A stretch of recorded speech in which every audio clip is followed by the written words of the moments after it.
Hey! Tambala na! At eto na sila, ang nag-iisang masugid na tagahanga ni Nicole Yala. Chris Chuper! Kasama ang nag-iisang die-hard fan ni Chris Chuper, Nicole Yala! Mula sa Mahiwagang Burnay, ang kwento.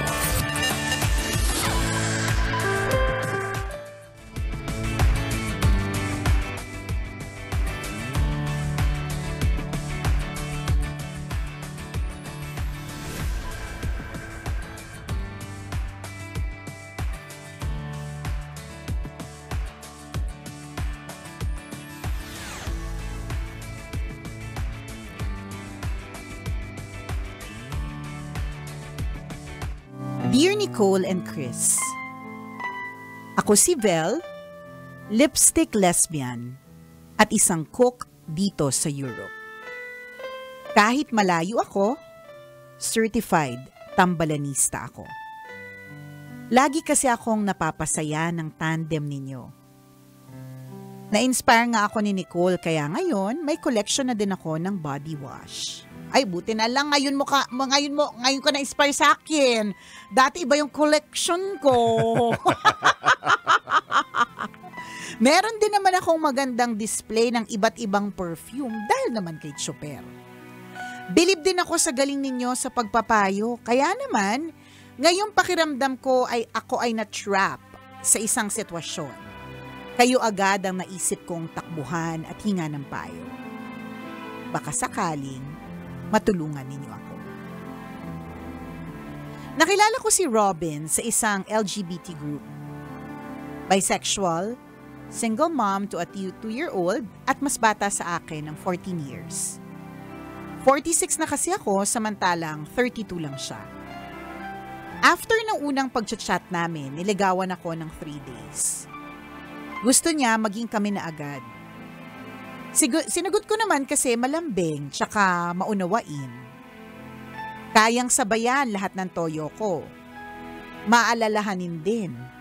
Nagpapadala ng sweet notes at cake dito sa Europe kahit nasa Pilipinas siya. Habang lumilipas sa mga araw, nagsisimula akong mairita. Napagod ako sa setup namin. Masyado kasi akong binibaby. Ang tanda-tanda ko na.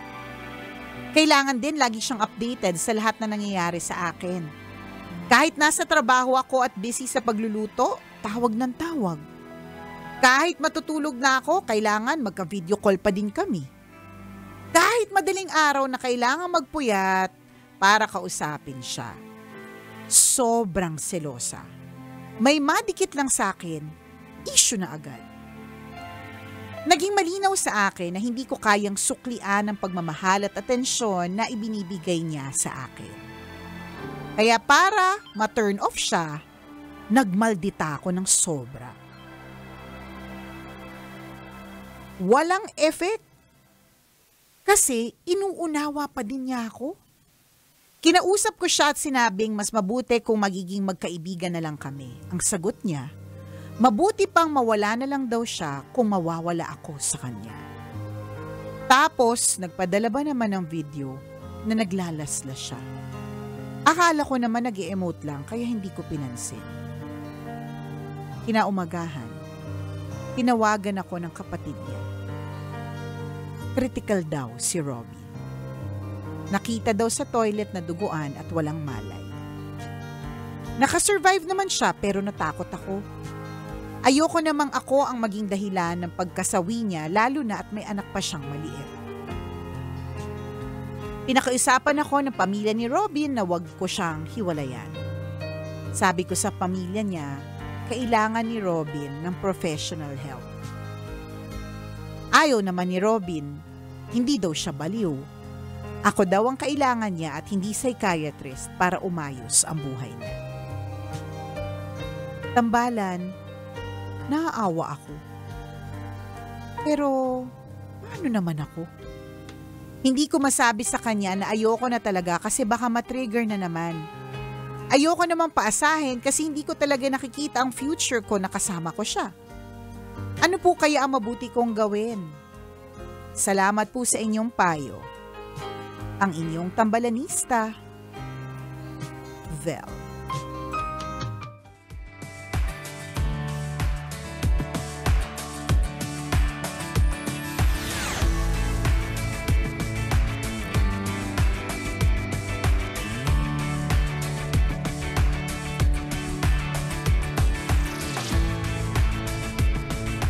Vel, hello sa'yo. I'm so sorry na ganyan ang eksena mo. Ang hirap naman kung medyo suicidal. Pero alam mo, tama talaga yung part na kailangan ng professional help. Kasi yung mga ganyan, hindi... Maaaring oo, ikaw yung nagbibigay sa kanya ng happiness, pero tama din naman na papaano din naman ikaw, 'di ba? Tapos syempre kapag kaganyan na nandun na sa extremes of naglalaslas, mga ganun, professional help is needed. So ngayon na honestly hindi ko alam kung papaano ang gagawin nang hindi ka mawawalay, or ang pwede mo sigurong gawin kayo pa din pero ikaw yung magi-influence sa kanya to seek help professionally. Pwede. Ganon. Kasi syempre, ikaw yung pinaniniwalaan niya, ikaw yung psychiatrist ng buhay niya, ikaw lang ang kailangan niya para maging happy siya, 'di ba? Mga ganon. So, dalhin mo siya dun sa tamang landas. 'Di ba? Hindi lang siguro dun sa part na naglalaslas siya na one time, ganon.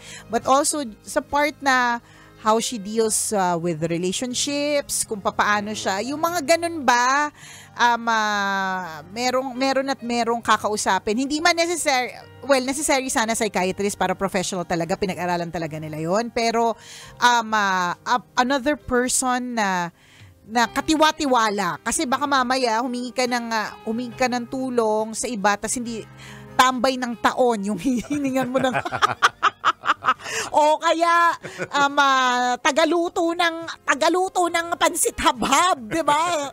Sa Lukban, Quezon, 'di ba, na wala namang kinalaman, 'di ba? So ibig sabihin, it has to be somebody that you both trust, ganyan, na parehas kayong i-guide properly.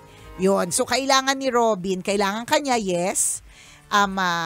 Yes, naiintindihan namin na syempre kailangan mo rin yung happiness, pero gets mo naman din na hindi ka naman basta-bastang aalis dyan kasi madaming mga nakasalalay, batang paslit, buhay, ganyan. So, i-lead mo na lang siya sa tamang landas. Hindi po madali at hindi ko nilalang ito dahil sa truly lang, hindi ko alam kung papaano talaga ang gagawin. Pero definitely, you cannot do this alone.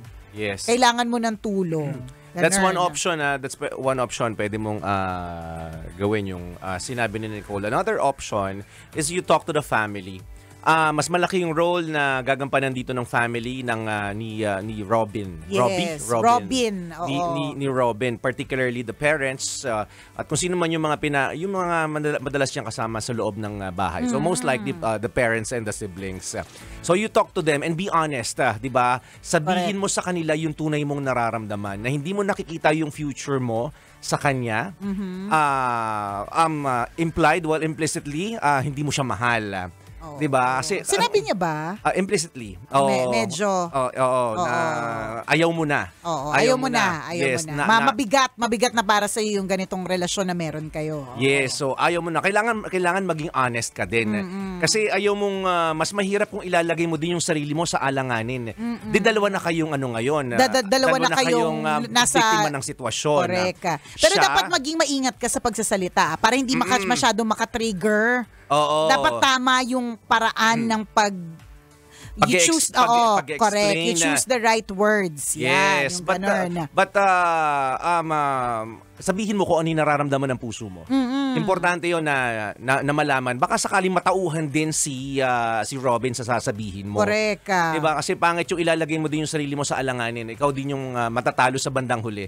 Kasi pinagbigyan mo yung gusto niya kahit labag sa loob mo, at ayaw nating mangyari 'yon. At kawawa ka naman kasi trap trap ka dun sa relationship na ganyan na hindi mo din naman deserve just because of awa. Yes. Wala nang pagmamahal, Yes. 'di ba? Awa na lang, 'di ba? Totoo 'yon. So kailangan ng suporta dito ng pamilya ni Robin. Kailangan 'di ba pag nasabi mo to, bantayan yung mga bawat galaw ni Robin, kung natatanggap niya na ba ito pakonti-konti. Ngayon kung wala, talagang dito papasok yung kailangan natin ng professional help. Correct. Huwag matakot, kailangan nga tulong 'di ba? Kaya nga help yung bibigay sa kanya. Tama. At hindi dapat masamain 'yon. Kumbaga all for the best. Yes. Ang sigurong isa pang pwede mong gawin kung halimbawang syempre hindi naman agad-agad partner na aalis ka diyan Una, tama si partner, wag naman na matrap ka para hindi naman kayong dalawa ang parehas na lugmok, 'di ba? Wag maging masyadong codependent on each other na parehas kayo naghihilahan pababa. Dapat ang pull up, not pull down. Ganon. Yes. So, ang mangyayari kasi dito, pag nagstay ka ng matagal, kahit hindi mo na mahal, out of awa na lang, and takot, di ba, na may gawin, wala ikaw hindi din, ka na mag-grow. Oo, hindi ka na din mag-grow. At kawawa ka din, ayaw din naman talaga natin yun. Ang pwedeng mong gawin na nang hindi ka pa totally lumalayo agad is medyo iibahin mo yung dynamics ng relationship ninyo. Yung parang magsiset ka ng mga boundaries, parang mga ganun. Basta wag lang biglaan at saka lagi lang tatandaan sa paraan na malumanay, maayos, na hindi mukhang umaalis ka na agad. Yung bang ganon, lahat kasi be pwedeng careful ipaliwanag ng tama. Ganon. Hindi naman yan ano lang siya, delicate, mahal na mahal ka lang talaga. Ganyan siya mag-handle ng relationship, pero maaari namang maaari sa namang paliwanag. nang sa mahinahon, sa tamang paraan, ganyan. But you cannot do it alone. Sabi nga ni partner, sabi nga natin, seek professional help kung pwede na. Yung tulong ng pamilya, go, 'di ba? Kung may best friend siya, kausapin niya rin. Malamang marami siyang mga taong na-encounter sa buhay na pinagkakatiwalaan niya. Correct. So talk to them. Correct. Or di naman kaya para protektahan siya. O pwede i-encourage mo ikaw din mag-attend ng mga mga service, seminars, talks, mga ganyan na ang punot dulo ay maging maayos in terms of relationships, valuing life, mga ganun ba? Kasi pag meron kasi ibang tao na parang mas pastor na nagsasalita o kaya isang resource speaker na napakagaling, na alam mo talagang maraming libro na yung mga isinulat, 'di ba? Tapos nag-attend ka ng talk niya, makakatulong din 'yun So hindi lang sa kanya, kundi pati sa iyo, 'di ba? Ang kagandahan dito, meron ding added learning on your part. Totoo yun. Ganun. Kailangan natin ng ibang tao to enlighten us. Yes. Diba? Lalo na kung lugmo ka sa ganyang klase ng problema. So in other words, para hindi ka kabahan din, isipin mo na lang may solusyon dyan. Meron. May solusyon dyan. At saka lagi mong tatandaan na kailangan mo ding alagaan ang sarili mo. Mahirap Tama. kasi na kapag ka na-trap ka dyan, it's not taking care of yourself anymore. Siya na lang yung iniisip mo. Hindi mo na iniisip yung sarili mo. Kailangan mo ring alagaan yung sarili mo. Tama. 'Di ba? So ang pwede din sigurong gawin, gumawa kayo ng mga bagay-bagay na masasaya para mas lalo pang maging maayos at ma-ignite ang relationship ninyo. Ganon, 'di ba? Pwede kayong maging astig at mag-download kayo ng Arena Plus app. Uy, gusto para natin parehas yan, na kayong nag-e-enjoy manood ng mga paborito ninyong laro worldwide, 'di ba? Nasaan man kayong parte ng mundo, Europe ka man at Pilipinas siya, ganon. Pwede. Oo. Dahil sa Arena Plus, Astig sa sports. Diba? Siyempre, ang Arena Plus ang tinanghal na Best Sportsbook Operator for 2024 ng Sigma Asia Awards. Ito ang magpapabago sa paraan mo ng pag-enjoy sa mga paborito mong laro. Ang kagandahan po sa Arena Plus, hindi mo na kailangan pang maghanap kung saan-saan ng mga latest scores and results. Updated ka na lagi. Kasi nga, nandyan na yan agad-agad sa iyong Arena Plus app. Games katulad ng PBA, NBA, PVL, boxing, volleyball, at kung ano-ano pa, marami pang iba. Yes, at eto pa pwede mo ring masubaybayan yung mga live games ng local at international sports property sa kanilang website. web-based or mobile applications gamit lamang ang inyong mobile device. O di ba all-in-one na anytime, anywhere pa. Ang Arena Plus po, license yan ng Philippine Amusement Gaming Corporation o PAGCOR para masiguro na legal at secure ang gaming environment ng ating mga users. Tama. At dahil gusto naming astig ka, Kabisyo, alam nyo ba, naastig din ang mga official endorser ng Arena Plus. Sino-sino ba yan? Siyempre, Nicole Liala, Chris Chuper, Scotty Thompson, Jordan Clarkson. O, diba? Tapos yung Arena Plus jingle, yung official jingle na halina sa arena, performed by the one and only Glock 9. Ang Arena Plus ang official sponsor ng PBA, PVL at Gilas Pilipinas. Kaya naman download Arena Plus app now in App Store. You can also watch it on arenaplus.ph. That's Arena Plus, astig sa sports. Gaming is for 21 years old and above only. Keep it fun. Game responsibly. Yeah. O, diba? So may mga bagay na pwede mong divert ang iyong atensyon. Kung saan Correct. maliliba, makakalimutan mo na panandalian ng problema. This might help. At ang maganda pa dito, ang isa ring paalala, magsabi ka din sa mga kilala mo ha. Huwag mo ding sarilihin itong problema na ito. Huwag mo sarili itong issue na ito. Para yung mga tao sa paligid mo who love you and who want to take care of you, they know what to do also. Bibigyan ka Basta ng...